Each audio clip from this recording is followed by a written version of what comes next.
Eu fiz a cirurgia metabólica, mudou completamente. Meu colesterol, fígado, esteatose, controle de peso, pressão, mudou tudo. Eu tomava 2 remédios por dia e não conseguia controlar minha diabetes. Eu gastava bastante com medicamentos para tentar controlar a diabetes tipo 2, mas sem resultado. Não era eficiente, os remédios não conseguia controlar. Não usei insulina, não precisei, o diabético tipo 2 nem sempre é necessário.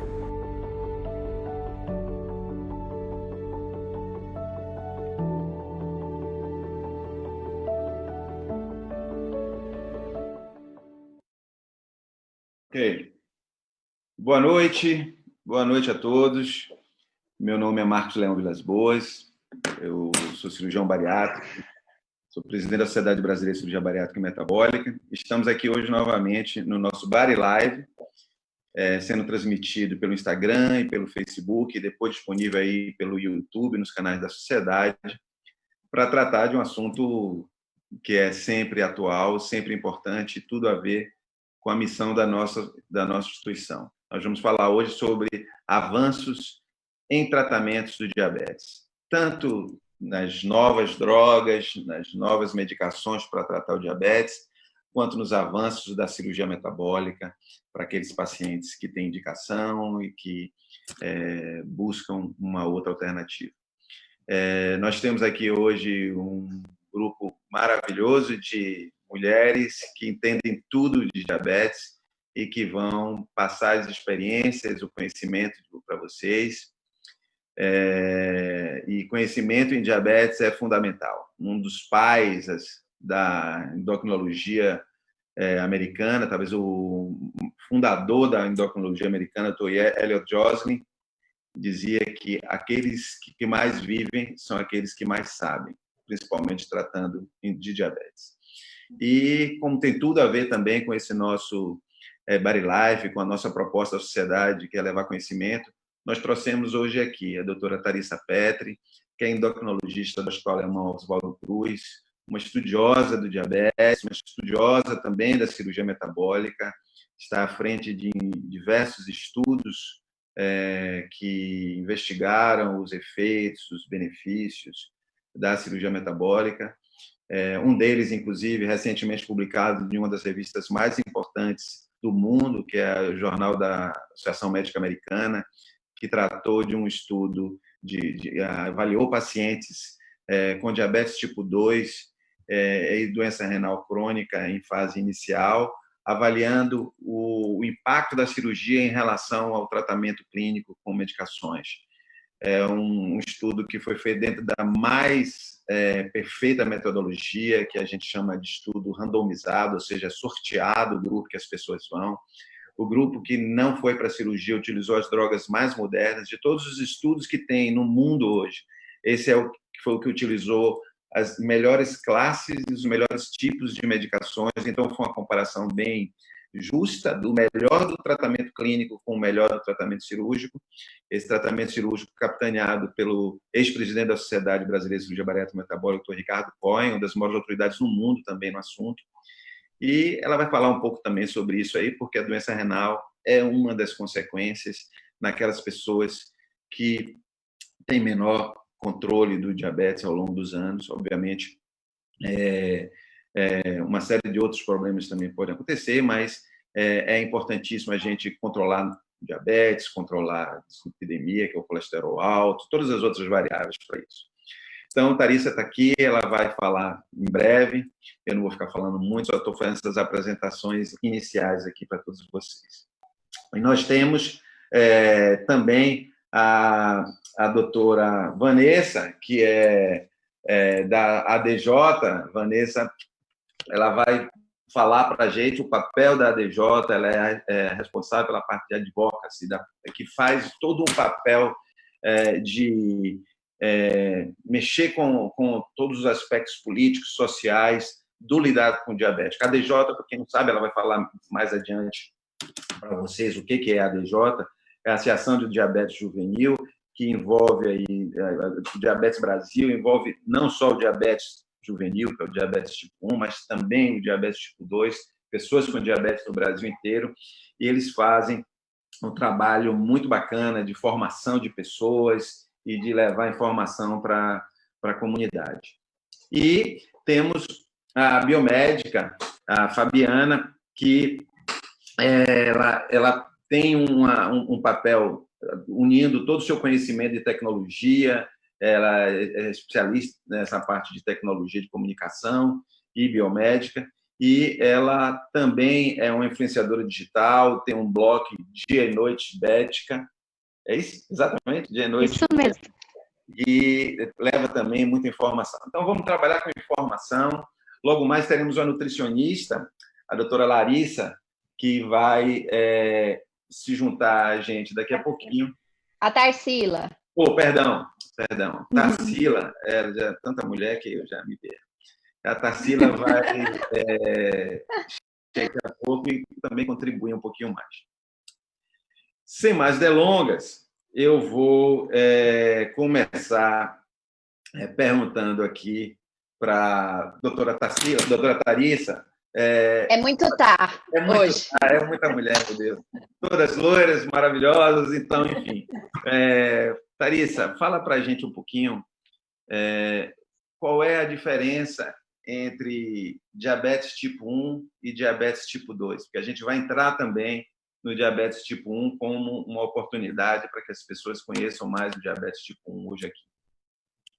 Bom, vamos lá. Boa noite a todos. É um prazer estar aqui. Realmente, hoje a gente vai falar de um assunto um pouquinho mais complexo do que a gente costuma lidar aqui no Body Live.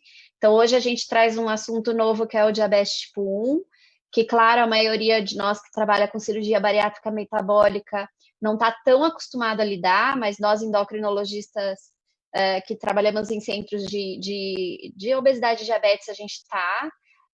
Então, é importante o conhecimento, acho que a pandemia trouxe ainda mais importância ao conhecimento do próprio paciente em relação à doença, porque tem muita gente em casa aí descompensado sem saber, né?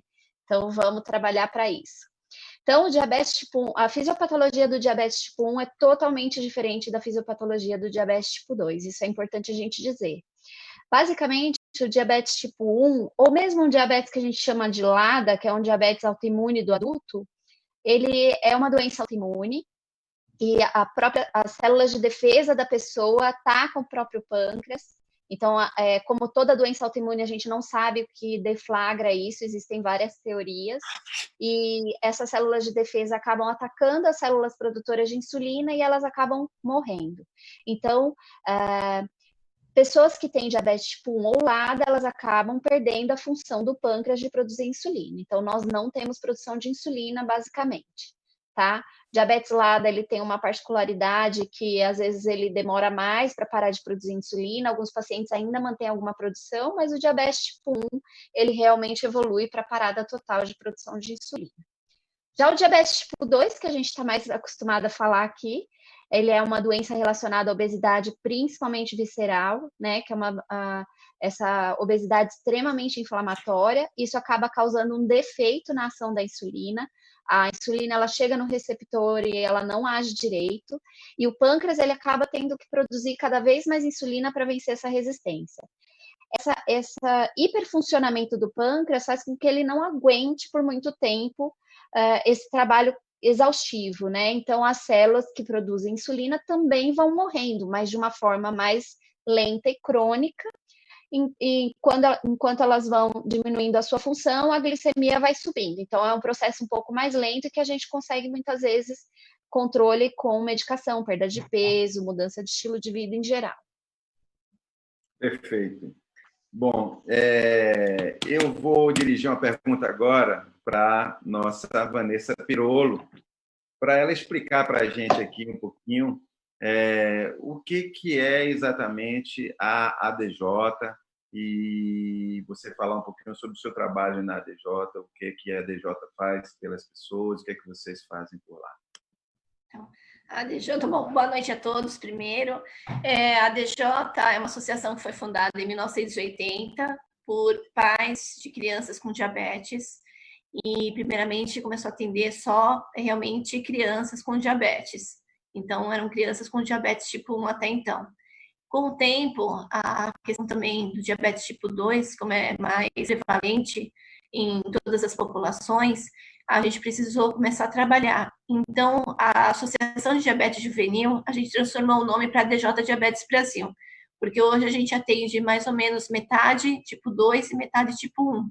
Então, a DJ hoje dá todo o suporte, principalmente na parte de educação em diabetes para as pessoas, e a gente trabalha muito com acesso. Então, a gente ajuda a ter o acesso ao tratamento adequado. Então, hoje, o trabalho que eu executo desde 2015 dentro da associação é representar as associações de diabetes, que a gente congrega 35, junto do governo federal, para trabalhar políticas públicas que permitam o melhor acesso ao tratamento no Brasil. Perfeito.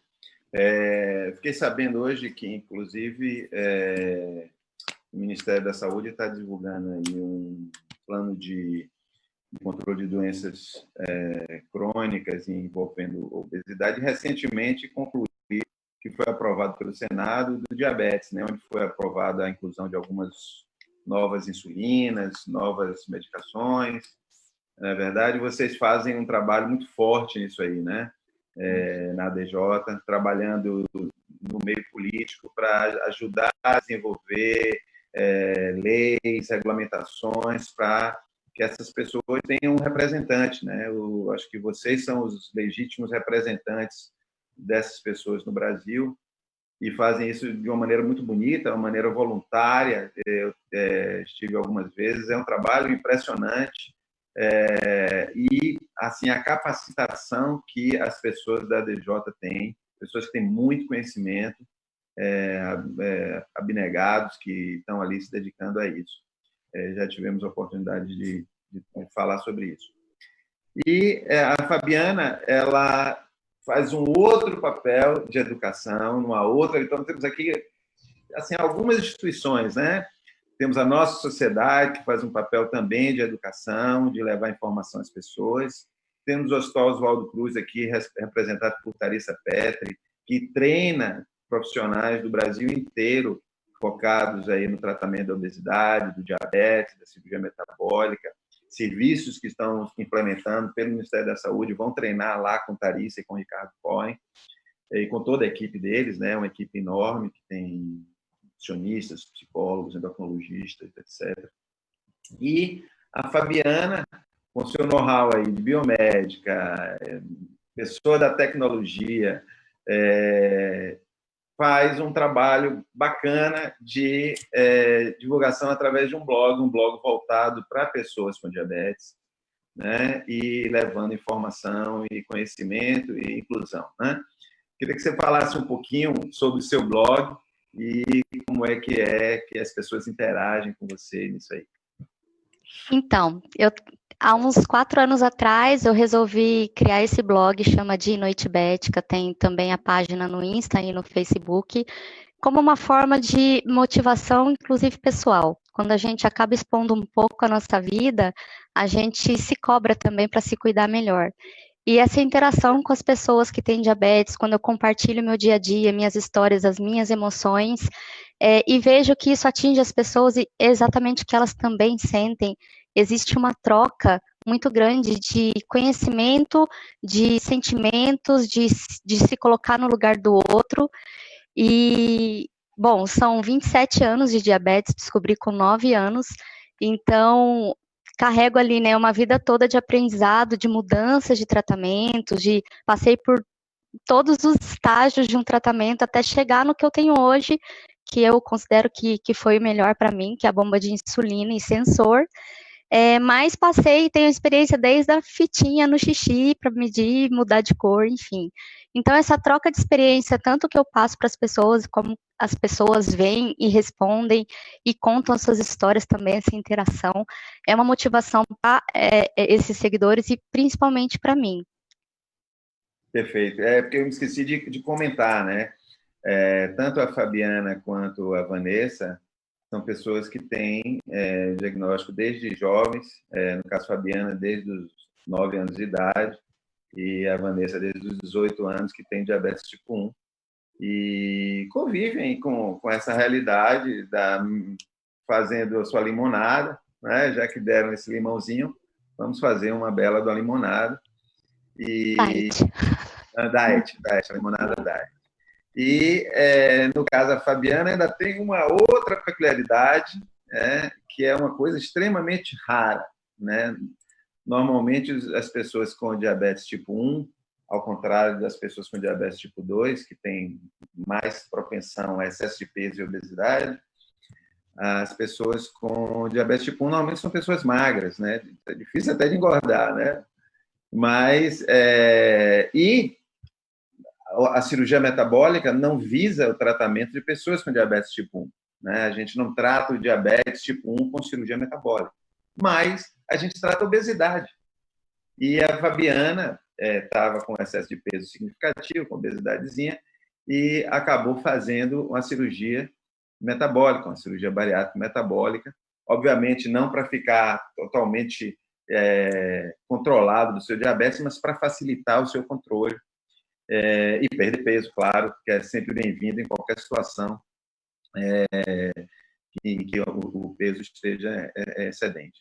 Eu queria que você falasse para a gente, Fabiana, como é que foi essa experiência e essa decisão de fazer uma cirurgia com diabetes mellitus tipo 1. Então, há muitos anos eu luto contra o peso, né? Desde adolescente sempre tive sobrepeso e nos últimos 15 anos eu engordei, assim, muito, mais de 30 quilos. Aspectos da vida, a gente não pode atribuir uma coisa só, né? Tantas coisas acontecem na vida da gente e eu perdi ali o controle, mesmo tendo uma vida relativamente saudável por conta do diabetes, controlando a alimentação, comendo menos doce, praticando exercício, mas não foi suficiente para manter. Eu tive um ganho de peso muito significativo.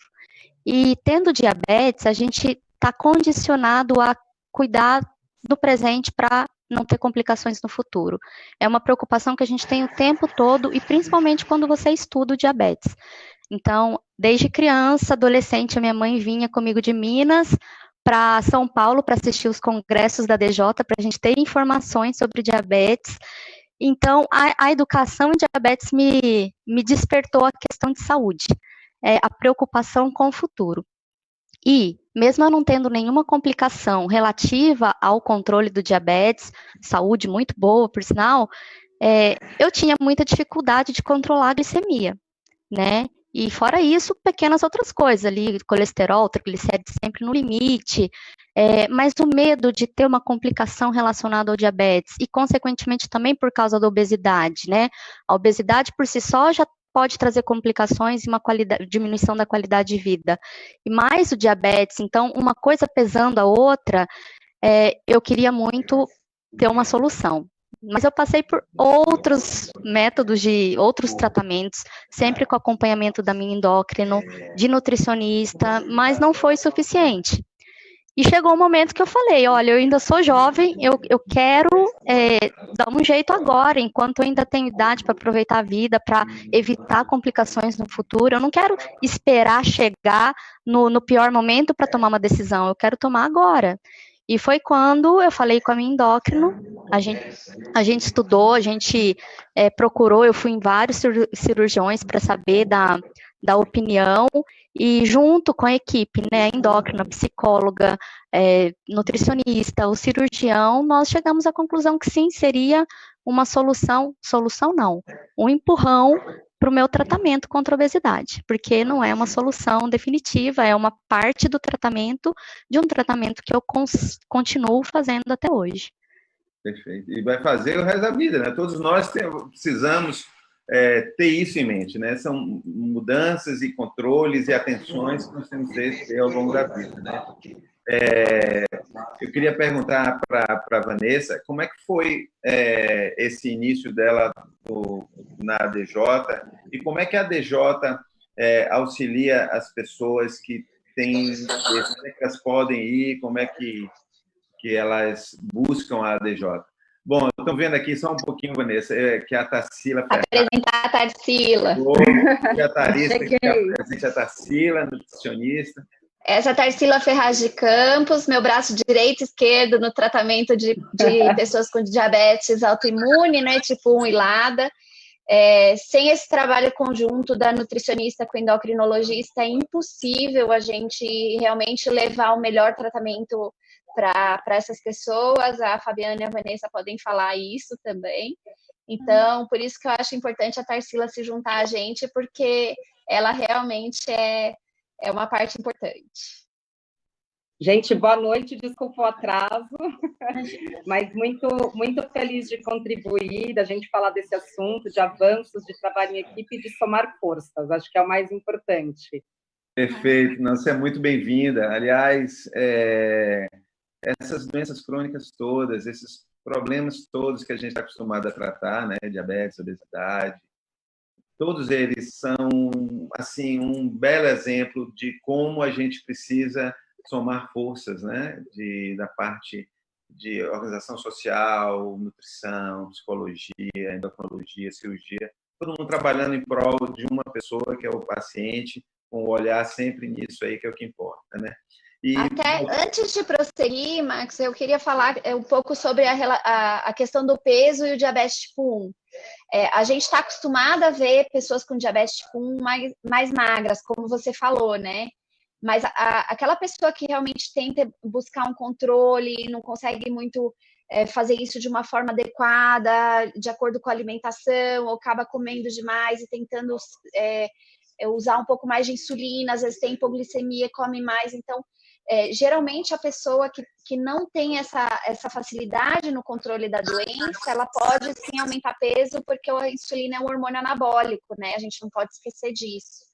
Então, algumas pessoas vão sim ter maior dificuldade de controle de peso por causa disso. E talvez fosse o caso da Fabiana aí, que ela estava tentando controlar a doença dela e ela usa um hormônio anabólico, ela tem que controlar a alimentação e diminuir o hormônio anabólico. É realmente uma tarefa complicada, viu? É muito comportamento junto para manejar, né? Depois eu quero que você me fale um pouquinho, Tarsila, como é que você ensina essas pessoas a fazer esse negócio de contagem de carboidratos. Mas antes... Melhor pessoa para isso. A Vanessa vai falar aqui para a gente como é que as pessoas que têm interesse em saber mais sobre diabetes podem obter ajuda da ADJ, como é que elas fazem essa ligação.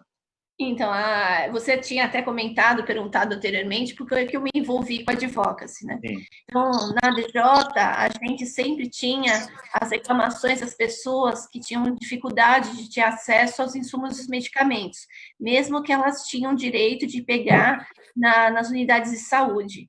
Então, eu comecei a ouvir muitas reclamações e ninguém fazia nada, porque muitas vezes só tinha uma reclamação na ouvidoria e não tinha nenhum passo além disso. Então, eu comecei a seguir um pouco os passos do Instituto Oncoguia e eu via que eles conseguiram muitas conquistas para as pessoas que têm câncer e que travam também um processo muito longo do tratamento para ter direito a ele.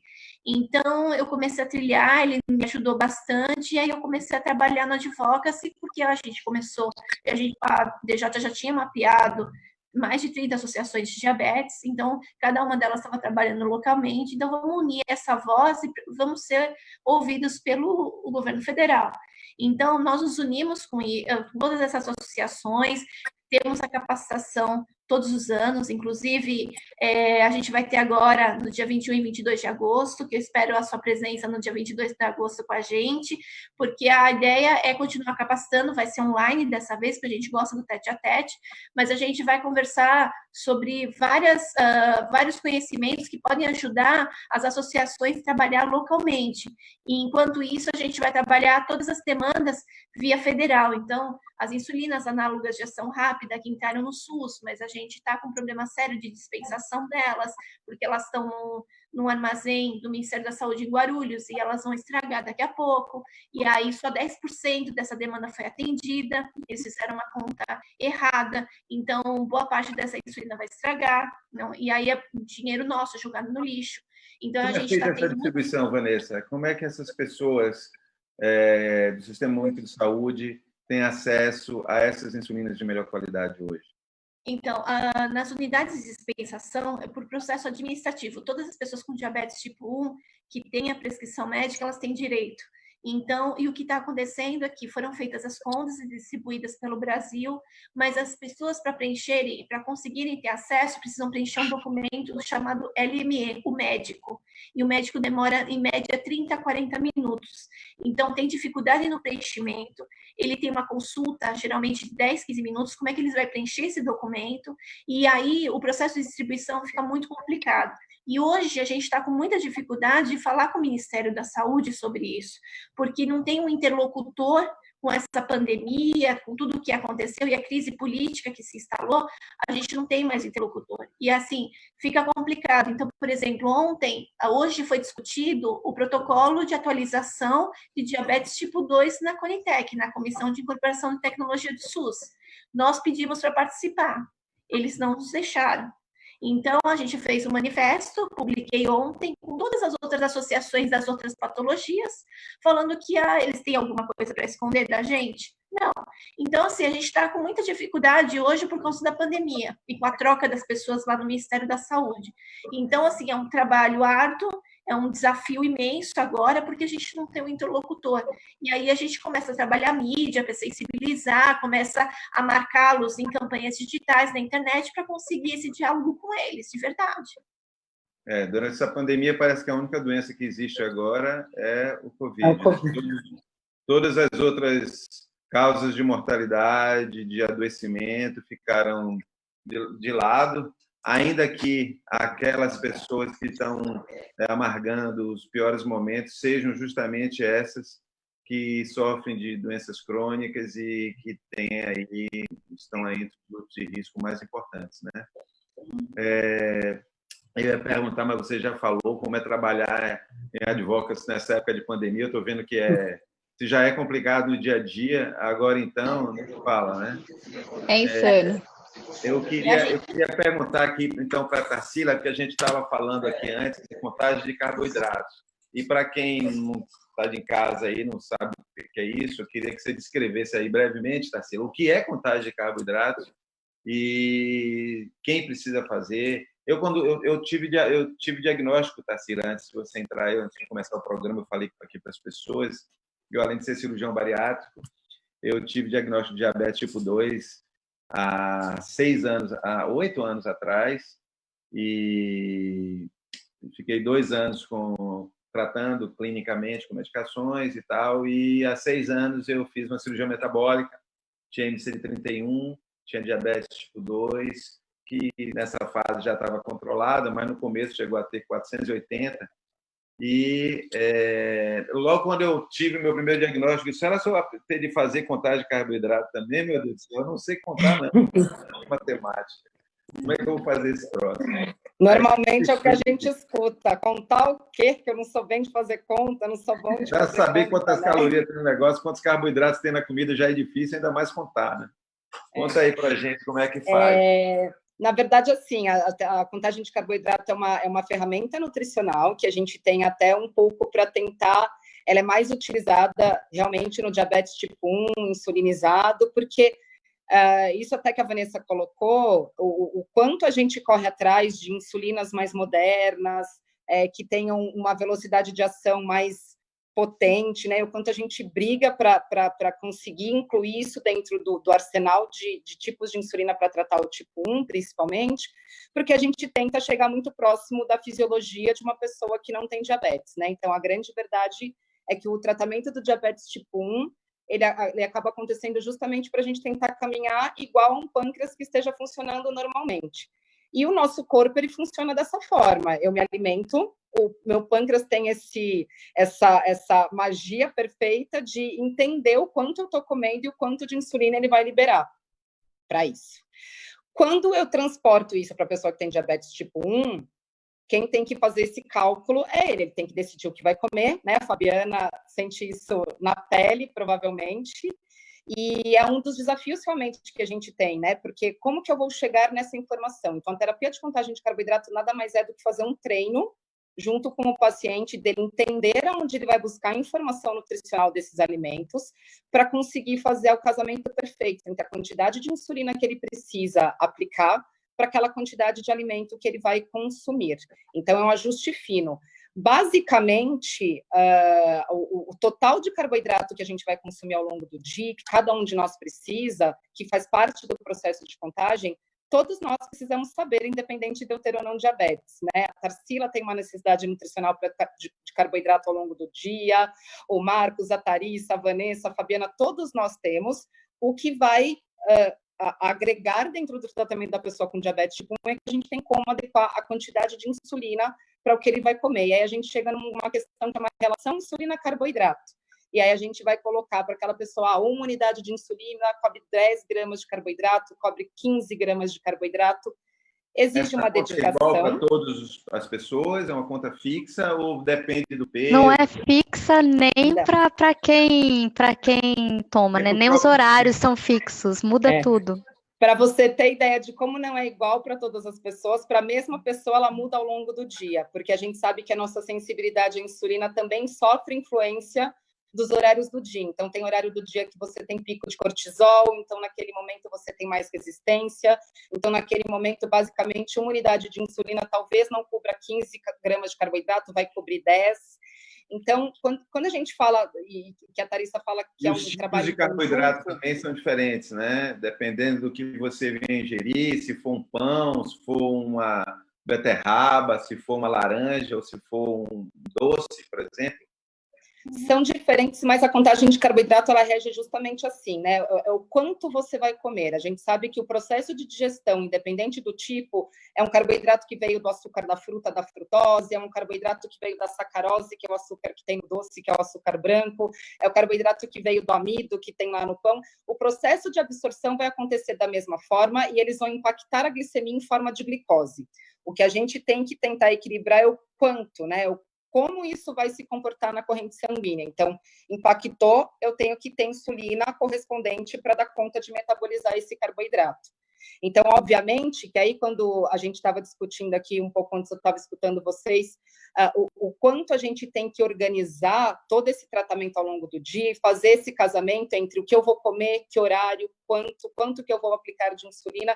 Então, acaba sendo esse somar forças de trabalho em equipe, mas, ao mesmo tempo, eu posso ter erros, se eu uso essa insulina de forma inadequada, ou se eu começo a comer de forma inadequada e entendo que tá bom. Então, eu vou comer 200 gramas de carboidrato em todas as refeições, vou dar insulina para isso, eu vou garantir o meu controle glicêmico dentro de níveis bons, porque você encontra essa relação perfeita, só que aí a fisiologia começa a acontecer como no corpo de uma pessoa que começa a comer além do que precisa. O que vai acontecer com ela? Ela vai engordar.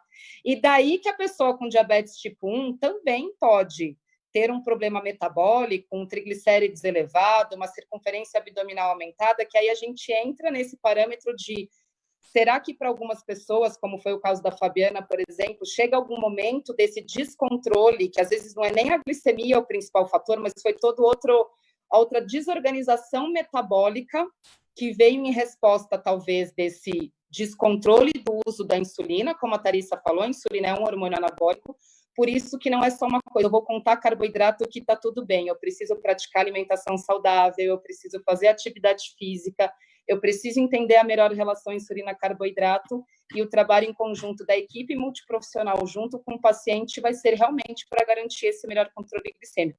A gente chega que essa doença metabólica no diabetes tipo 1, ela acaba tendo mais ou menos o mesmo fator de quando a gente trabalha com a resistência à insulina da pessoa com diabetes tipo 2, etc. Ele vai criando esse ambiente obesogênico para ele também, né? De descontrole metabólico. Fabiana. E o que a gente busca do meio disso tudo é não deixar a glicemia subir, Marcos. Então, esse imitar o pâncreas ele é importante, porque não adianta nada a pessoa com diabetes deixar a glicemia subir e correr atrás com insulina, porque esse momento que a glicemia sobe, ela já está podendo glicar as proteínas do corpo e causar complicação no futuro. Então, essa é a importância. Mesmo pouco tempo, essa glicemia elevada, ela vai causando doença. Exatamente. Por isso que hoje, no Congresso Americano de Diabetes, só se falou nisso, a gente não discute mais só a hemoglobina glicada, a gente discute o tempo no alvo. Porque Sim. se a pessoa tem uma hemoglobina glicada boa às custas de muita hiperglicemia e hipoglicemia, para ela isso é muito ruim. Então, essa variabilidade glicêmica, ela causa complicação. Daí a importância da gente fazer o melhor possível para imitar o pâncreas, para não deixar a glicemia subir. Agora, esse conceito, na verdade, é assim, eu me lembro, deve ter uns 30 anos, isso, uma aula de diabetes, endocrinologia, que o nego falava assim, entre picos e vales, né? Que você não deve ter nem picos nem vales. Exatamente. Né? Tentar Exato. manter ali.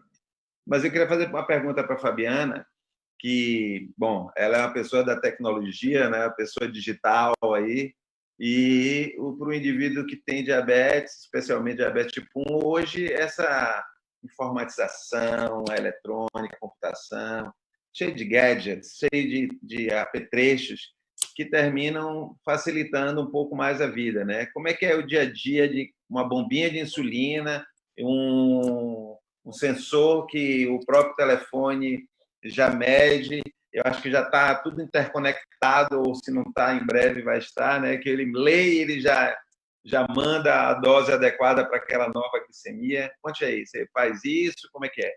Então, a vida com diabetes não é uma vida fácil, mas é uma vida possível desde que você tenha educação em diabetes. Porque, que nem meus médicos sempre falavam, né? Não adianta você ter uma Ferrari e não saber dirigir.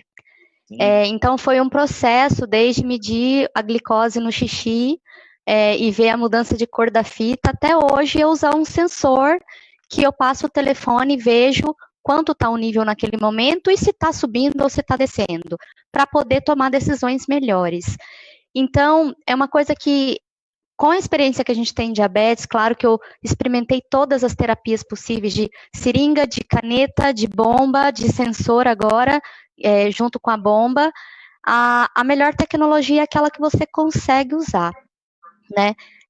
A minha irmã também é diabética tipo 1, ela prefere usar caneta, porque ela acha mais prático na vida dela, que é corrida, tem filhos, ela prefere. A minha avó prefere anotar no papel, no bloquinho, as glicemias dela e levar para o médico, e eu uso a plataforma onde eu descarrego todas as informações e a minha médica endócrino já acessa, troco o print por WhatsApp, ela já dá sugestão. A minha vida é mais dinâmica e mais rápida e mais assertiva com o uso de tecnologia, porque hoje eu passo o celular, já vejo uma coisa assim, um comportamento que está acontecendo, já mando o WhatsApp, uma santa, essa endócrina, e facilitou, porque desde que você saiba como usar, né? Porque tem muita gente que tem o sensor só para ver a glicemia naquele momento e não usa todo o potencial do sensor, que é ver as tendências de glicemia, tomar decisões antes dos eventos acontecerem, de ver o seu tempo no alvo, tentar melhorar no resto do dia, se já não estava tão bom, tenta melhorar, tenta focar, melhorar no dia seguinte, ver o comportamento da glicose em determinados dias, ou ver o comportamento da glicose quando você come alguma coisa. Eu tenho essa resposta quando eu como ovo, eu tenho essa resposta quando eu como uma fruta. Então, a educação em diabetes, ela te proporciona utilizar melhor essas tecnologias ao seu favor, né? Então, não adianta a gente ter bomba, não adianta ter sensor, se a gente não tem o conhecimento para usar isso da melhor forma no tratamento. Perfeito. Larissa, a gente sabe que o diabetes tipo 2, a priori, a princípio, ele é um indivíduo que ele não utiliza a insulina, a não ser quando já existe uma falência das células pancreáticas produtoras de insulina, depois de alguns anos de doença, e que ele já não consegue mais controlar com as medicações, né? Como é que a cirurgia metabólica entra nesse paciente? A gente sabe que o tipo 1, ele não vai deixar de usar a insulina, porque o pâncreas dele foi tomado, foi devastado pelos seus próprios anticorpos. No caso do diabetes tipo 2, não. Como é que funciona isso? Até que ponto a gente consegue, ou em que percentual a gente consegue tirar a insulina dessas pessoas? Não que seja fundamental, mas como é que funciona isso? Bom, então, eu sempre falo que quando você indica uma cirurgia metabólica, você tem que fazer um ajuste de expectativa do seu paciente. Então, a gente estava cansada de ver, mais antigamente, o cirurgião falar: eu vou tirar seus remédios e sua insulina, você vai ficar sem a sua insulina. Então, toda vez que a gente recebe um aluno lá com a gente faz o treinamento das equipes, a primeira coisa que eu faço questão de ensinar o diabetes, ele é uma doença crônica e progressiva. Então, você não pode prometer coisas que você não consegue prometer. Então, primeiro você tem que saber em que estágio do tipo 2 esse paciente está. Porque é uma doença progressiva e que o pâncreas vai morrendo ao longo dos anos. Então, os estudos mostram que quando a gente faz diagnóstico de diabetes, 50% mais ou menos do pâncreas já foi, daquelas células produtoras de insulina. Então, a gente já não tem um órgão 100%, né? Então, primeiro, a palavra cura que a gente tirou do nosso vocabulário, né? A gente não vai conseguir curar. Mas a gente tem que ver se é um paciente que ainda não toma insulina, é um paciente que ele tem um bom controle só com medicação oral, ou ele ainda consegue uma glicemia pós-prandial, depois de comer, ainda adequada, mesmo com medicação oral, ou ela não sobe muito. Então, são dicas que levam a gente a ver se esse paciente ainda tem produção pancreática suficiente, para aí sim dizer para esse paciente que, olha, o seu pâncreas provavelmente produz uma boa quantidade de insulina, aqui as coisas que eu vi em você que comprovam isso. Muitas vezes a gente faz um teste de estímulo com peptídeo C para realmente poder ter um pouco mais de certeza nesse ajuste de expectativa. E se o paciente ele tem uma produção pancreática razoável, você pode sim dizer que há grande chance que, na grande maioria das vezes, o paciente vai ficar sem insulina ou vai controlar bem com pouca medicação. Na prática, bom, não precisa a gente ser... Na prática, como é que você definiria, em termos de percentuais, ou em termos de, a grosso modo, as pessoas que estão usando insulina e fazem a cirurgia metabólica e têm obesidade moderada? A maioria, você diria que deixa de usar insulina, a totalidade? Como é que a grande maioria. Eu diria a grande maioria, eu não digo a totalidade, porque, por exemplo, se é um paciente que já está com uma evolução maior da doença, principalmente mais de 10 anos de diabetes, né? Que a gente sabe que esse tempo de 10 anos, todos os estudos mostraram que mais de 10 anos é um pouco mais complicado. Então, se é um paciente que está com mais de 10 anos de diabetes, usa insulina basal e precisa de insulina rápida nas refeições, como acontece no diabetes tipo 1, então isso tudo leva a gente a acreditar que esse paciente tem pouca reserva pancreática, e aí sim é um paciente que pode ser que não fique sem insulina. Agora, se é um paciente que só toma uma insulina basal, não tem um controle tão ruim, quase 100% dos casos eu diria que ficam sem insulina. E um passo antes disso aí, a gente tem muitas situações em que, a despeito de boas drogas que existem aí no mercado, novas, as pessoas na prática acabam não tendo a adesão adequada, não tomam o remédio na hora certa, esquecem. Eu digo sempre que entre a caneta do médico e a caneta do paciente tem uma longa trilha que eles podem se perder, né? Longa mesmo, enorme. Negar a doença, pode esquecer de que tem a doença, esquecer de comprar o remédio, comprar o remédio, esquecer de tomar, não querer tomar o remédio, não lembrar de tomar o remédio, enfim, não poder comprar os bons remédios que não são baratos, na verdade. Mas aí a gente tem um momento que eu diria que é um momento muito assim de avaliação, que a gente sabe que quanto mais precoce a cirurgia metabólica for realizada, maiores as chances desse indivíduo ficar com um controle glicêmico melhor e por mais tempo. Mas acho que o momento interessante da gente pensar com muita ênfase na realização de uma cirurgia metabólica seria aquele que o indivíduo, as medicações já não estão funcionando, que está se cogitando começar a tomar insulina. Não pela insulina em si, mas que esse é um momento... Talvez ainda seja o momento que ainda você tem uma certa função de célula beta suficiente para, com a perda de peso e a diminuição de resistência insulínica da cirurgia, o pâncreas voltar a dar conta, né? Uhum. Eu vou perguntar aqui para Clarissa ou para Vanessa. Na sua família, eu vi a Fabiana falando que tem uns 50 milhões de pessoas aí com diabetes, só não tem mais do que na minha. A sua também tem muita gente com diabetes ou você foi a premiada? O pai tem diabetes tipo 2? Mas é engraçado, inclusive eu estive num evento ano passado com o Dr. Márcio Krakauer, ele comentou comigo que existem mais variações de diabetes, que ia sair um estudo novo, porque meu pai tem diabetes tipo 2, mas ele é magro, assim. Então, é engraçado, porque meu pai é alto pra caramba e magro. E ele fala, o seu pai não é um típico com diabetes tipo 2. Hoje a gente sabe que tem uns negócios dos clusters aí, são vários subgrupos de pacientes com diabetes. Pelo menos 5 tipos, né? Que são pessoas diferentes, né? Dependendo da idade, alguns com anticorpos de uma forma semelhante aí ao diabetes tipo 1. Mais resistente, menos resistente. Outros não. E na sua família você tem seu pai, né? Mas não há conexão, né, Larissa? Há conexão genética entre pessoas da mesma família que tem diabetes tipo 1 e diabetes tipo 2? Não, né? Bom, teoricamente, o tipo 2, sim, tem um padrão genético, né? Então, se você tem uma pessoa com diabetes tipo 2 na sua família, é responsável mais ou menos 70% de chance ali para você ter também diabetes, né? Tudo vai depender, lógico, do ambiente. Mas o tipo 1, teoricamente, não tem esse padrão genético. Mas a gente vê casos como a da Fabiana, que tem uma irmã que evoluiu com LADA. Nós temos outros casos lá no centro e que na mesma família você vê diabetes autoimune. Então, apesar dele não ter esse padrão genético, com certeza existem algumas mutações que sim, pega mais de uma pessoa da mesma família.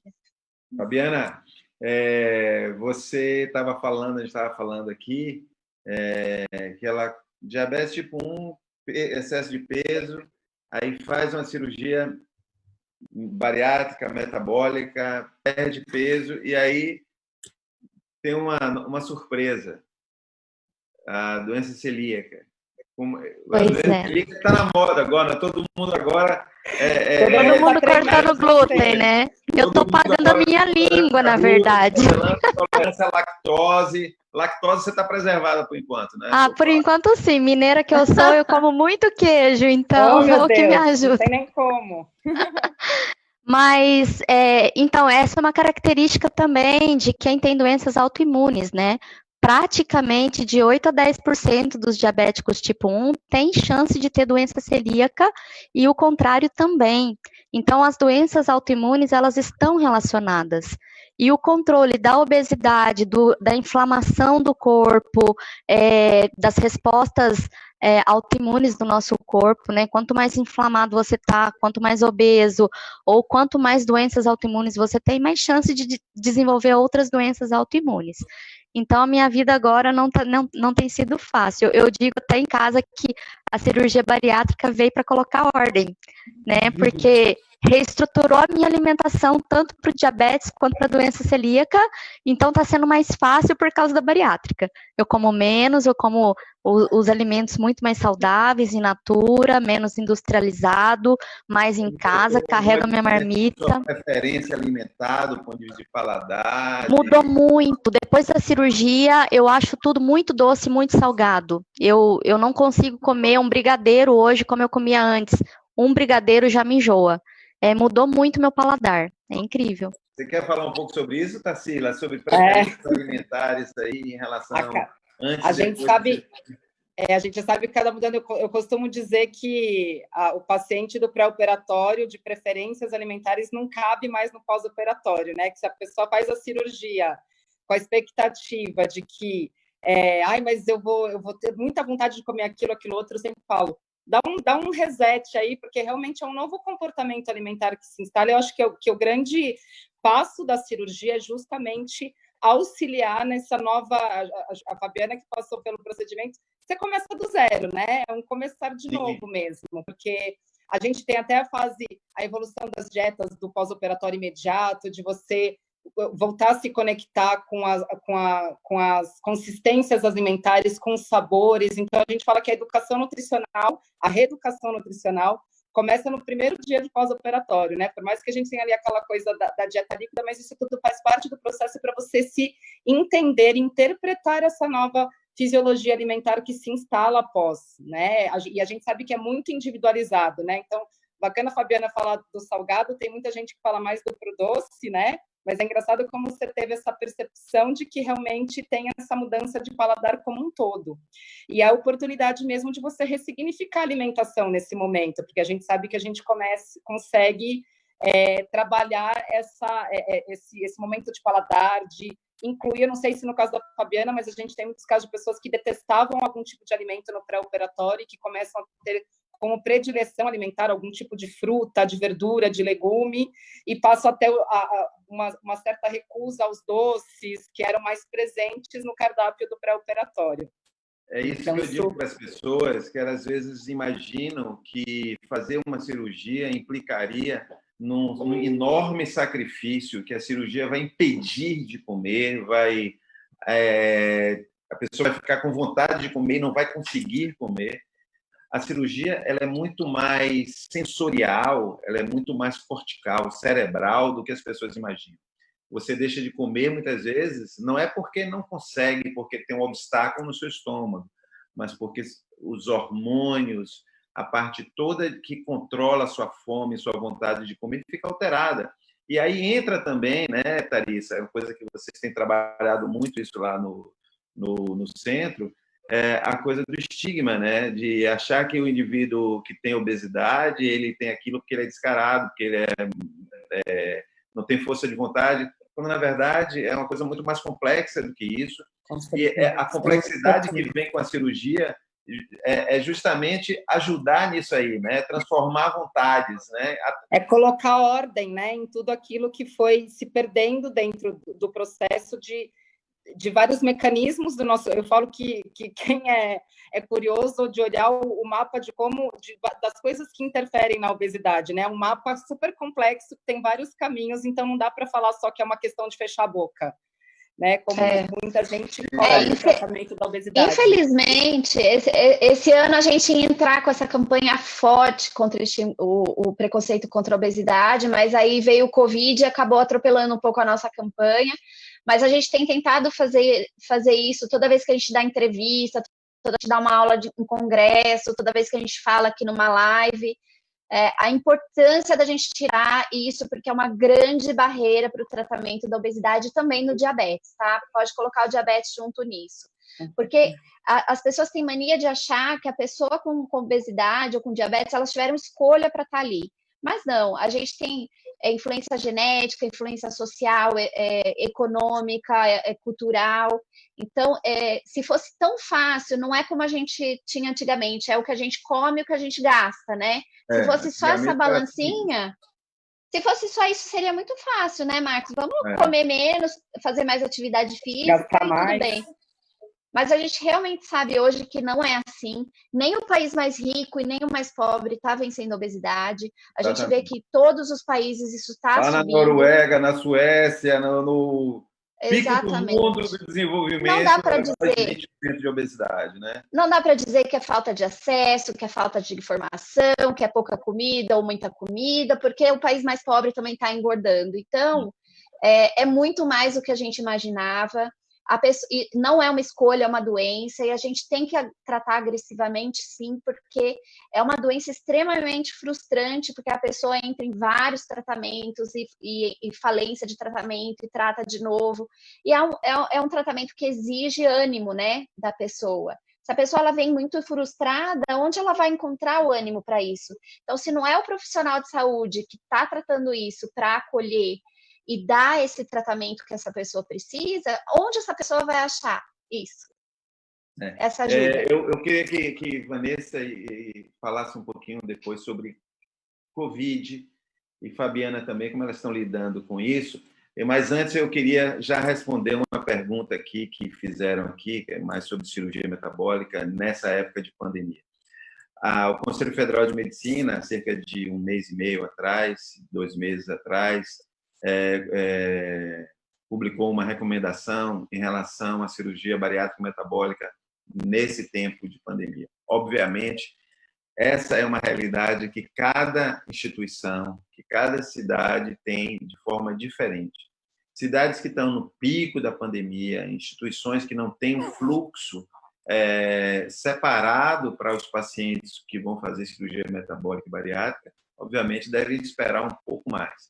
mas lugares em que a pandemia está relativamente controlada, instituições que têm um fluxo, que têm centros cirúrgicos especiais, que têm entradas separadas, equipes separadas para isso, estão fazendo a cirurgia bariátrica metabólica nessa época sem maiores entraves. Obviamente, existem algumas recomendações, como isolamento no período antes da cirurgia, por pelo menos uma semana, isolamento de 14 dias depois da cirurgia, para evitar que nesse período exista a ocorrência de doença, a testagem com o exame que colhe a secreção do nariz para ver se existe o vírus no período pré-operatório, para todos os pacientes é fundamental, aguardar esse exame sair, o resultado, para ver se esse paciente não está contaminado. Isolamento também dos acompanhantes, para evitar que um acompanhante esteja contaminado. Todo o fluxo de equipe do hospital. Então, é possível fazer cirurgia. Tem uma paciente que falou aqui agora, uma internauta, que está com a cirurgia marcada para o dia 30. Eu operei hoje, eu operei há 2 dias atrás, nós estamos operando aqui em Salvador. O nosso hospital é um hospital que está, eu não digo Covid-free, mas é Covid protegido, as equipes são testadas, tem todo um tratamento no centro cirúrgico para diminuir a probabilidade de contágio. E o que a gente busca é o quê? É tocar a vida, porque o Covid ele não vai sumir do mundo da noite para o dia, vai demorar um pouquinho, e a gente sabe que as pessoas que têm diabetes, obesidade, doenças crônicas de uma forma geral, têm uma maior probabilidade de desenvolver formas graves se forem infectadas. Então, a gente tem de buscar um controle da forma que for possível para evitar se contaminar e, se contaminando, evitar que tenha formas graves. E aí que eu queria perguntar para a Vanessa e para a Fabiana como é que tem sido as pessoas com diabetes estão mais expostas a formas mais graves da doença, né? Está todo mundo apavorado, está todo mundo controlado, contido, mais precavidos? Como é que vocês descreveriam? Fabiana e Vanessa, então, fala, por favor. A gente sabe, a Tarsila sabe disso, ela é minha nutri, a gente estava junto já faz pouquinho tempo, né? Tá, 2 semaninhas, a gente estava já adequando o meu tratamento. Então, assim, vou falar até por mim, eu estive lá porque eu tive, no começo da pandemia, eu fiquei mega ansiosa e eu fui procurar coisas doces para comer, porque eu queria tapar um buraco que não tinha, mas eu precisava daquilo. Então, eu passei com a Tarsila, ela me ajudou, inclusive, ela comentou dessa questão carboidrato, insulina, tive que ajustar, então hoje eu tenho que tomar uma unidade a cada 10 gramas de carboidrato à noite e de tarde, e de manhã já é 1 a cada 3. Então, tem esse ajuste fino e precisa ser feito. Então, como eu, muitas outras pessoas também estão passando por essa dificuldade de controle. Mesmo eu fazendo atividade física, porque existe, a gente tem a questão psicológica, que também a gente acaba tendo uma ansiedade, uma tristeza, tem gente que fica muito deprimida, então tem que trabalhar esse lado psicológico junto. Ela me deu até estratégias de como conseguir superar essa ansiedade toda. Então, no momento que você tem estresse, vamos ver frentes, ver coisas que não possam comer, desesperadora. Assim, ela estava me dando essa... Você acha que as pessoas estão mais assim, apavoradas? Bom, eu tenho diabetes, eu não posso ficar doente, eu estou com medo e tal, eu não quero sair na rua, eu não, sabe, mais do que o normal, você diria? Eu vi isso nos grupos. A gente tem contato com muitos diabéticos, porque a primeira notícia foi: diabético é mais suscetível. Aí foi sendo corrigido, né? O diabético, ele tem as mesmas chances de pegar o Covid como qualquer outra pessoa. A questão é que se você tiver um tratamento inadequado, se você tiver um mau controle, você fica mais suscetível a ter complicações do Covid. Então, as coisas foram mudando, porque as informações foram chegando, mas a gente não sabe se chegou até todo mundo, porque eu vejo diariamente as notícias da prefeitura da minha cidade, aqui onde eu moro, e todos os casos de morte, diabético. E isso está gerando uma ansiedade até para quem tem informação, né? Então, formas de tentar lidar com isso, terapia. Eu continuo online porque é imprescindível, já fazia por causa do tratamento da obesidade, da bariátrica, continuo com a questão da pandemia, comendo mais saudável, evitando realmente sair de casa. Se tem uma coisa que a gente pode fazer, é não sair. Não saia se não for preciso. E aí você vai manejando, né, melhor essas ansiedades e minimizando esses riscos. Mas as pessoas com diabetes, elas estão sim apavoradas, a gente vê isso. Tem muito também que, assim, nos pacientes mais idosos, a prevalência de obesidade é muito maior, né? E os idosos... E junta tudo, né? Mas é fato, na faixa etária mais jovem, é fato, nas formas graves, a obesidade é muito marcante. É 4 vezes mais chance de formas graves nas pessoas com obesidade do que nas pessoas com formas normais. Entre os pacientes que têm obesidade, que vão para a UTI por conta do Covid, aqueles com índice de massa corporal acima de 35, quase 90% ficam entubados, enquanto naqueles pacientes com índice de massa corporal normal, esse número cai para menos de 40%. Então, a obesidade tem sido um fator significativo de desenvolvimento de formas graves e mortalidade, inclusive, né? Um dos momentos críticos de quem tem formas graves de Covid é o momento da insuficiência respiratória, dificuldade respiratória, precisar entubar. Então, os pacientes com obesidade têm uma intubação mais difícil do que as pessoas normais. Então, as pessoas, eu diria mais até que o paciente com diabetes, paciente com obesidade, tende a se precaver mais, tende a tomar mais cuidados, cuidar da alimentação e tomar mais cuidado para não ter o contágio e pensar que, bom, já houve algumas epidemias de síndromes respiratórias graves no mundo. H1N1 está aí ao longo de mais de 10 anos e vamos cuidar da obesidade, seja da forma que for. Estilo de vida, atividade física, medicações, e se não estiver dando conta, pensar em cirurgia quando passar, quando for possível. E acho que uma coisa que é importante falar é que é isso, né, das pessoas não se colocarem numa posição de que vão dar conta sozinha, porque está todo mundo lidando com um momento atípico, né, que é o medo, a ansiedade, o que vai acontecer daqui para frente, e a gente tem como adaptar tratamento, né, acho que é importante buscar equipe, buscar informação, entender o que é o melhor tratamento para aquele momento, que é um comportamento que a gente fala para o autocuidado, que é o adaptar-se saudavelmente. A gente está passando por um período, eu tenho que entender, porque a gente sabe o quanto essa relação de ansiedade, principalmente quando a gente fala do controle glicêmico, interfere, né, esses hormônios relacionados ao estresse. Então, assim, às vezes um ajuste de medicação, um ajuste de dose de insulina, uma relação insulina-carboidrato que você consiga adaptar melhor para aquele período, um uso de basal temporário numa bomba de insulina, por exemplo, para algum momento de maior estresse, a gente já consegue trazer para melhor controle glicêmico, porque é isso, a obesidade, o diabetes descompensado. Então, as pessoas às vezes estavam bem antes da pandemia e durante descompensou e em cima disso não está indo buscar ajuda porque acha que tem que ficar fechado no canto, que não pode sair para lugar nenhum. Busca ajuda. É importante isso que a Tarsila está falando, gente. Tem muita gente descompensada em casa sem procurar ajuda. Isso é muito importante. Eu queria que você respondesse, Tarissa, do público aqui. Vou para as perguntas que tem aqui do Instagram, do Facebook. Tá. Primeiro tem uma aqui, acho que rapidamente você pode responder, que é pessoas com mais idade, pessoas idosas, elas podem fazer cirurgia metabólica com diabetes, ou tem um limite? E para obesidade, como é que funciona? Toda indicação ela é individualizada, né? Hoje eu acho que as pessoas vivem melhor e mais anos, né? Por mais anos. Então, isso depende muito de como a pessoa está, se ela é ativa, o quanto a obesidade está atrapalhando, ou diabetes, etc. Então, é individualizado. Vale a pena consultar um endocrinologista ou um cirurgião, né, que faça esse tipo de cirurgia para ver cada caso em especial. Os extremos de idade podem ser feitos também. A segunda pergunta aqui para você também.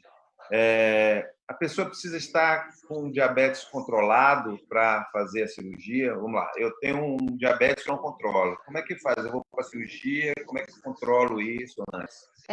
Essa é uma pergunta super importante, tá? Então, o diabetes, quando ele está muito alto, quando a glicemia está muito alta, a gente tem uma coisa que chama glicotoxicidade. A glicotoxicidade, ela faz com que todos os órgãos do nosso corpo estejam trabalhando de forma errada, ruim. Então, o próprio pâncreas, ele está atordoado. As células produtoras de insulina, elas param de produzir insulina. Então, esse é o momento, quando você recebe um paciente muito descompensado, com uma hemoglobina glicada acima de 8, pelo menos, você está lidando com uma pessoa que pode ter várias células produtoras de insulina que não estão produzindo nesse momento. E os estudos mostram que se você opera uma pessoa descompensada, a evolução no pós-operatório ela é pior. Então, vale a pena controlar essa glicemia. Eu não estou falando de meses, viu, Marcos? Porque o diabetes é uma doença progressiva, a gente não pode esperar. Eu estou falando de semanas. Então, quando isso acontece, quando a gente recebe um paciente assim lá no centro, eu trabalho junto com a nutricionista, a Tarsila está mais acostumada a viver isso junto comigo. Nós damos o nosso celular, a gente tem essa liberdade de fazer um grupo com o paciente no WhatsApp, ele vai mandando glicemia diária. Se esse paciente não toma insulina, eu entro com insulina. Se ele toma insulina, eu ajusto a insulina para trazer essa glicemia para baixo, para os órgãos voltarem a funcionar. E muitas vezes, nesse momento, quando ele melhora a glicemia, eu faço teste de função de célula produtora de insulina. É o melhor momento, porque eu consigo ajustar a expectativa do paciente, ele vai para a cirurgia melhor controlado e a evolução costuma ser melhor. Mas a gente não pode esquecer que o paciente descontrolado, apesar do tratamento clínico, indica cirurgia. Então, não fique esperando uma hemoglobina glicada abaixo de 7 para operar. Claro, um paciente muitas vezes delicado, é um paciente que isso indicou a cirurgia, mas faça um trabalho mais de perto com esse paciente para tentar um controle mais razoável possível para você operá-lo de uma forma mais segura e certeza de que ele vai evoluir melhor. Uma coisa que a gente fala muito, e que você também citou aqui conversando um pouco com a Fabiana, é a coisa da tecnologia a nosso favor, né? Então, às vezes, realmente, se a gente vai esperar uma nova glicada para ele entrar na cirurgia, a gente fala aí de qualquer ajuste que a gente faz, de esperar pelo menos os 3 meses para reavaliar a glicada. Então, quando a gente faz um controle mais intensivo, e aí é o trabalho em equipe, realmente, junto com o paciente, é um momento onde a gente estimula mais a monitorização glicêmica. Se ele tiver possibilidade de investir num sensor onde a gente consiga ter uma visão mais ampla, não que ele vai ficar com sensor para o resto da vida, mas para aquele momento de ajuste, a gente tem sensores hoje que durante 15 dias você consegue avaliar, e às vezes a gente faz uma quebra, coloca, fica uma semana, cria uma estratégia para aquele momento, avalia depois de 7 dias, usar essa tecnologia ao favor, porque a gente sabe que se você fizer um controle de glicemia de ponta de dedo mais intensivo, você consegue trabalhar pela média e pela variabilidade glicêmica. Então, muitas vezes, pelo tempo no alvo, a gente acaba liberando o paciente para a cirurgia muito mais com esses dados reais desse momento que ele está vivendo de pré-operatório, do que esperar um resultado de nova glicada, até porque ele está... E é o momento que você pega o paciente empenhado, ele quer fazer a cirurgia, ele sabe que ele vai se beneficiar desse tratamento. E esse empenho não dura muito tempo.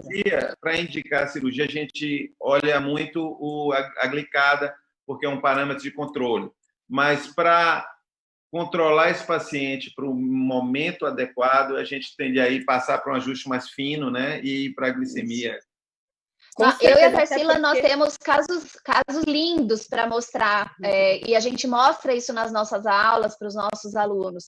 Pacientes que eles querem operar, eles têm essa vontade de, pelo menos, ter um controle da sua doença que vem descompensada há muito tempo. Eu e a Tarsila, a gente faz esse trabalho de educação, que é super importante, como foi falado aqui pela Fabiana. E esse paciente, ele quer operar, ele quer ficar bem. Então, ele acaba aderindo a todas as nossas orientações, ele manda as glicemias bonitinhas todo dia para a gente, e é nítida a melhora dele. A gente espera uma semana ou 2 e já indica a cirurgia para esse paciente. É o melhor momento para ele operar. Não pode esperar 2, 3 meses, porque ele não vai conseguir manter isso por muito tempo. Bom, nós estamos... Quando a conversa é boa, o tempo passa, uma hora vai embora, a gente nem percebe. Né? A gente vai ter de marcar outras vezes aqui. Parte 2. Né? Parte 2. Tá? Séries, que é a nossa assessora de comunicação, já está aí. A gente vai ter de marcar mais algumas vezes com essas pessoas, as mulheres que trazem tanta coisa boa para a gente aprender. Eu queria que a Fabiana falasse do blog dela, do Dia Noite Bética, desse o endereço aí para as pessoas irem lá buscar um pouco mais de conhecimento e se aculturar sobre de alimentação, tratamentos e o dia a dia, né? Que, na verdade, tem suas limitações, mas as pessoas têm uma vida normal. As pessoas têm suas limitações, mas todo mundo faz tudo. Todo mundo vai para restaurante. Ela agora está disciplinada aí, porque tem menos de um ano de cirurgia, mas daqui a pouco ela está esquecendo a marmita em casa, vai esquecer, Ai, quero nem vai ver. esquecer esse negócio de glúten e vai estar comendo um pouquinho de cada coisa. Mas falasse um pouco do blog e deixasse uma mensagem aqui para as pessoas com DM1, as pessoas que têm, sei lá, o que ela quiser dizer. Então, o endereço eu tenho a página www.dianoitebetica.com.br e no Instagram e no Facebook vai encontrar como Dia e Noite Bética, tudo junto. Ali eu coloco meio, como eu falei no início, é mais um trabalho de ter algumas coisas de informação, divulgar ações que estão acontecendo, quando tem alguma coisa da DJ, a gente sempre divulga, e falo muito do meu dia a dia. Ali eu não falei tanto de cirurgia, até porque eu não cheguei ainda no meu principal objetivo, eu sempre falo alguma coisa, mas eu ainda não falei. Qual era o seu principal objetivo com a cirurgia? O meu principal objetivo era a obesidade e, consequentemente, o controle do diabetes. Com a obesidade, quando eu fui ganhando peso, foi ficando cada vez mais difícil o controle da minha glicemia. Mesmo usando bomba de insulina, mesmo usando o sensor, não foi suficiente. Então, o meu objetivo era perder peso para eu ter um controle melhor e evitar complicações, tanto da obesidade quanto do diabetes no futuro. Então, eu costumo dizer assim, é investimento na saúde, foi um investimento que eu fiz enquanto eu posso, não foi fácil, tendo diabetes tipo 1, o pós-operatório foi uma circunstância muito diferente do que eu estava acostumada a ver com colegas que tinham feito a cirurgia bariátrica, porque você para de comer, é uma dieta totalmente cetogênica, e aí você para de aplicar insulina. E sem insulina, você corre o risco maior de ter cetoacidose. Então, o meu pós-operatório foi, assim, super intensificado, medindo glicose e cetonas todos os dias por várias semanas, até eu ir voltando ao normal. Então, eu tive que consumir um pouco mais de carboidrato para poder aplicar insulina e cetonas não subirem muito, para evitar a cetoacidose, mesmo com a glicose em 100, a cetona sempre alta. Então, foi um pouco mais complicado, costumo dizer, não é fácil, mas é possível. Então, o diabético tipo 2 ou diabético tipo 1, que tem essa dificuldade de perder peso, já tentou de tudo, procure a sua equipe médica, fale com os seus médicos, procure cuidar da sua saúde enquanto é tempo, enquanto você tem disposição, não tem complicações maiores, que você possa se recuperar melhor e ter uma qualidade de vida, evitar essas complicações tanto da obesidade quanto do diabetes, e uma coisa puxa a outra, porque a gente tem uma vida só, né? Então, se eu não fizer por mim, quem vai fazer? Não é? E aí, no blog, eu falo de diabetes, mais sobre diabetes, sobre alimentação, posto receitas, mostro meu dia a dia. Então, é uma troca de energia e de conhecimento com as pessoas e que me motivam também a cuidar melhor de mim. Vou lá seguir você, viu? Muito bem. Vanessa, fala um pouco para a gente, já te agradecendo aqui também, é o tempo também que agradeço a Fabiana, como que as pessoas podem ir até a DJ, se informar com a DJ, o que é a DJ Brasil hoje tem feito, né? Você já falou, como é que a mensagem que você pode dar aqui para a gente? A DJ, inclusive, vocês estavam falando da falta de alinhamento da glicemia das pessoas, ela tem a telemedicina, e, graças a Deus, muita gente está se consultando dessa forma, mas a gente também está dando um apoio para o paciente, já que a DJ não pode estar aberta ainda.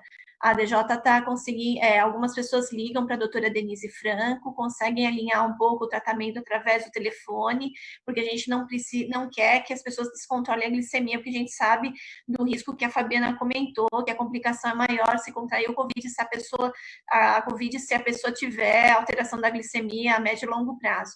Então, ela está fazendo isso, e a DJ é uma associação que está aberta para todos. Daqui a pouco a gente espera que as portas estejam abertas de novo, que a gente consiga fazer todos os nossos programas de educação, que a gente consiga reunir todas as pessoas, às vezes os grupos, a Tarsila está super acostumada com a gente, vai lá, conversa com as pessoas, a gente tem um dia com a nutricionista, um dia que envolve sim, todos os profissionais, tipo 1, tipo 2, dividido. Então, a gente precisa disso. Educação em diabetes é tudo. A motivação do paciente é super importante. Então, a DJ hoje, para ajudar também disso, além da questão do telefone, tem feito muitas lives. Então, de terça e quinta-feira são os dias que a DJ tem feito as lives, tem ajudado bastante as pessoas com a informação correta. E eu espero que todo mundo possa assistir no canal da DJ Diabetes Brasil e está lá disponível para quem quiser. Tarsila, obrigado. Você que chegou assim, recebeu de última hora aí esse convite. Te agradeço muito. Prazer. Queria que você deixasse para as pessoas aqui um conselho de quem, assim, como é que é a parte nutricional, o que você poderia deixar de conselho para quem pensa em fazer uma cirurgia metabólica e como é que ela pode conciliar isso com alimentação, com acompanhamento nutricional? Conselho. Eu acho que o mais importante é isso, né? A alimentação, quando a gente fala tanto de obesidade como diabetes, ela é um dos pilares muito importante, obviamente, tanto no momento do pré-operatório como no pós. E é isso, acho que o ideal é a gente entender que é criar uma boa relação com isso, individualizar, que é o mais importante, não existe o que vai funcionar para todo mundo. É importante a gente entender que, tanto para obesidade quanto diabetes, a gente tem hoje um arsenal disponível aí, de tratamento medicamentoso, de tratamento cirúrgico, e que a gente vai unir forças, na verdade, e individualizar de acordo com a realidade de cada um. A gente sabe o quanto a questão da alimentação ela é diferenciada dentro da população, e a gente sabe que a terapia nutricional ela tem que trazer um objetivo em comum, que é a melhora de tudo isso para qualquer pessoa. Então, todos podem ter acesso a uma alimentação saudável, adaptada, organizada ao longo do dia, que vai estar de encontro com o objetivo de cada um e com as particularidades, né? Hoje a gente conversou aqui com a Vanessa e com a Fabiana, que convivem, cada uma provavelmente fazem as suas adaptações, vão atrás dos recursos e dos tratamentos necessários, e enxergar a nutrição muito mais como uma aliada do que aquela questão de a nutricionista, ela vem e vai tirar tudo, e não é essa a ideia. De bolo e tal, aquela coisa de livro, é muito mais conceitual, né? É muito mais conceitual, é muito mais individualizado, é muito mais criar uma boa relação com essa alimentação, e que a gente vai caminhar junto de mãos dadas, porque ninguém vai trabalhar sozinho nesse processo, né? A nutrição não trabalha sozinha, a cirurgia não trabalha sozinho, o medicamento não trabalha sozinho, o paciente não trabalha sozinho, é uma união de forças realmente, e a pessoa mais importante é o paciente, né? Então a gente tem que deixar tudo isso muito confortável e muito de acordo com a realidade de cada um. Contem com sua equipe, os profissionais que trabalham na área, né, se especializem, entendam o que vocês podem usar a favor de vocês. Eu acho que quanto mais a gente afinar a linguagem, quando a gente fala de educação em saúde, é tanto para a pessoa que convive, seja com obesidade, com diabetes ou com as duas coisas, como também para os profissionais, o quanto a gente tem que... Eu acho que essas lives são importantes, a gente sabe que sempre tem profissional e paciente assistindo, então eu acho importante buscar informações de qualidade, não disseminar essas coisas malucas de que é um alimento único que vai fazer toda a diferença na vida. Não, a gente tem que ter equilíbrio, individualização e trabalho em equipe. Perfeito. Larissa, a gente sabe que existe ainda, da mesma forma que existe aí preconceito com a pessoa com diabetes, com obesidade, existe muito preconceito e muita desinformação a respeito da cirurgia bariátrica e da cirurgia metabólica. Então, a maior parte dos endócrinos ainda não se aprofundaram muito, desconhecem todas as potencialidades da cirurgia metabólica para aquelas pessoas que estão aí há tempos com diabetes mal controlado, perdendo a oportunidade de conseguir melhorar isso, melhorar suas chances no futuro, né? Mas você tem o privilégio aí de estar num centro de referência, de ter um grande cirurgião trabalhando perto. O que você diria para aquelas pessoas que estão avaliando a possibilidade de fazer uma cirurgia metabólica, tem aí uma obesidade leve a moderada e estão com diabetes que não consegue, na prática, independente de que tenha a mão, controlar o diabetes, o que é que você aconselha para elas, para discutir com quem, como é que elas fariam se elas têm um pensamento de buscar alguma coisa sobre cirurgia metabólica? Muito bem, então a primeira coisa que eu digo é: não se sinta frustrado por não ter conseguido, né, com o tratamento clínico, não é culpa sua, a obesidade e o diabetes não é culpa da pessoa, existe um monte de coisa por trás. Então, muita gente não opera porque acha que a cirurgia é um certificado de que ela não conseguiu, né? Mas a gente tem que ver a cirurgia, e eu digo isso para os meus colegas endocrinologistas, como uma das opções terapêuticas. Então, nós temos bons remédios, nós temos medicações modernas que levam a uma certa perda de peso maior do que a gente tinha no passado. Mas se você caminhou por tudo isso e mesmo assim você não está conseguindo, não é culpa sua, é uma progressão da doença, é uma doença mais refratária ao tratamento, e a cirurgia ela entra como um desses tratamentos. Então, o próprio endocrinologista tem tanto preconceito, às vezes, de achar que a pessoa consegue, que ele esquece que a cirurgia é uma das opções terapêuticas que ele tem para ajudar aquela pessoa. Então, eu sempre falo para o paciente que a balança não é minha, é dele. E eu tento colocar na balança do paciente, eu tento dar as informações técnicas para que esse paciente coloque na balança dele os prós e contras de todos os tratamentos que eu proponho, não só a cirurgia. Então, que seja um tratamento medicamentoso, uma droga nova, eu coloco os efeitos colaterais, os efeitos bons, e eu faço a mesma coisa com a cirurgia. Então, por que não a gente começar a conversar mais abertamente e realmente tratar a obesidade e diabetes com respeito, né? E tratar.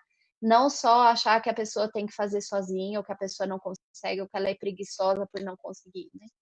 Obrigado, Tharissa. Bom, meus queridos, minhas queridas, foi um privilégio imenso estar aqui com vocês. Eu espero que vocês que estão em casa aí assistindo esse programa, tenham assistido, tenham gostado. Ele vai estar no YouTube da Sociedade. Eu quero deixar para vocês 2 sites, além dos que da DJ, que já tem aqui, vocês já viram, além do Dia e Noite Bética, da Fabiana.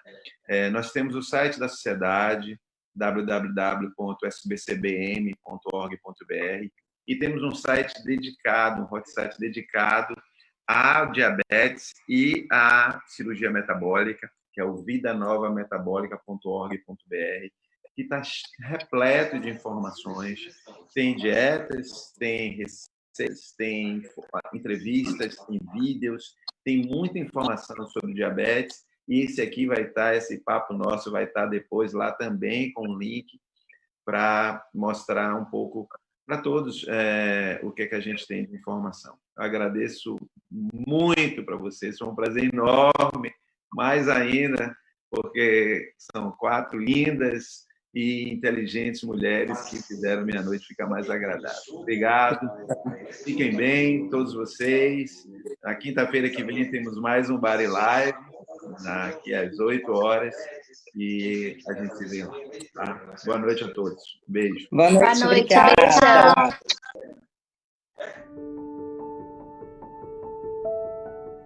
Eu tinha diabetes, ainda tenho diabetes, mas era de um controle muito difícil, né? Eu tinha muitos problemas de saúde por conta dessa diabetes, tá? Inclusive aí um problema renal que era bastante sério, né? O médico havia comentado comigo, me alertado, inclusive, que se eu não conseguisse controlar os níveis de glicemia, fatalmente eu acabaria fazendo hemodiálise por conta desses problemas. Sim, tenho. Minha mãe era diabética, meus tios são diabéticos, eu tenho irmãos diabéticos, é aí uma herança familiar também, né? Minha mãe, depois de um certo tempo já com diabetes descontrolado, descompensado, com controle muito ruim, ela perdeu a visão, né? E ela praticamente não enxergava mais, ela tinha muita dificuldade de mobilidade, né? Já não conseguia mais fazer as tarefas do dia a dia ou andar sozinha, né? Quer dizer, isso trouxe uma qualidade de vida muito ruim para minha mãe, nesse período que ela ficou diabética e perdeu a visão. Então, meus irmãos também têm uma série de problemas, não perderam a visão, né? Mas assim, tem as limitações que a doença traz, né? Limitações físicas, limitações psicológicas também, né? Porque, como eu te falei, o diabetes não traz só problemas físicos, né? Ele te deixa depressivo também por conta de toda a situação, de todos os problemas que a doença provoca, né? Então, sua cabeça também não fica legal por conta disso.